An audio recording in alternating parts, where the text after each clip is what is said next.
So you're trying to figure out how to see all subscriptions in Gmail. Maybe you finally want to deal with that mess of newsletters you've signed up for over the past 10 years. I'm here to help you with that. But here's the thing.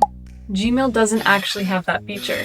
There's no hidden settings page, no secret Gmail subscription list tucked away somewhere. Gmail does have an unsubscriber button.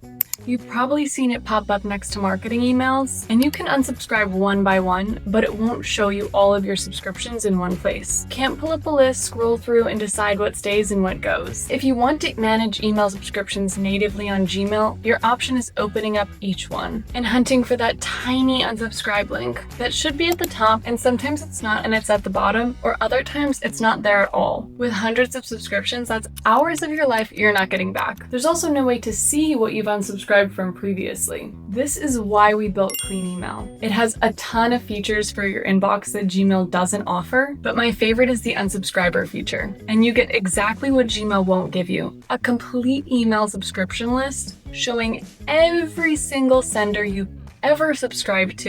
You can sort by name or by how many emails they've sent you, which, spoiler alert, is sometimes horrifying. From there, you can go down the list and hit unsubscribe or keep receiving, or select all of them and unsubscribe at once. Clean Email will send an unsubscribe request automatically and move future messages to trash, just in case one sender is slow to process it. But here's what I actually love. You can pause subscriptions instead of fully unsubscribing. So if you want to take a break from a newsletter without losing access forever, you can do that. And if you change your mind about something you unsubscribed from, you can resubscribe right from the app. No hunting down the original website. There's also a feature called Keep Newest, and that keeps just the latest few emails from a subscription and automatically deletes the old ones. Perfect for a newsletter where you want to get those new deals, but don't need to store years of emails from them. And before you ask, Clean Email is verified by Google. We don't read your emails, we don't sell your data, we never have, and we never will. Click the link in the description for 15% off if you want to try it. So if you've been trying to figure out how to see what mailing list you're on in Gmail, now you know. Gmail really can't help you, but that's why we created Clean Email, so you're not stuck doing this manually either. Thanks for watching.